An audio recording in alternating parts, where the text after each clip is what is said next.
August 6, 2025, Wednesday, exactly 3 o'clock in the morning. Yes, good morning, Vable. Excuse me, this is your Wave Teen.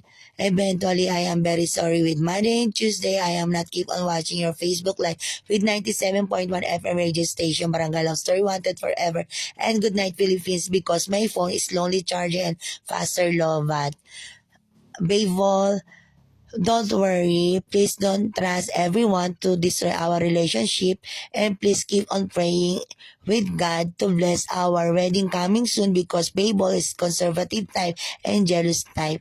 Babel, please pray for me to have a permanently work to finish my nursing course, and thank you for sweet messages coming with you, Babel. I am keep on listening with my solar radio. Stay in Bulacan house. Thank you and God bless you, Babel. I love you so much, Babel.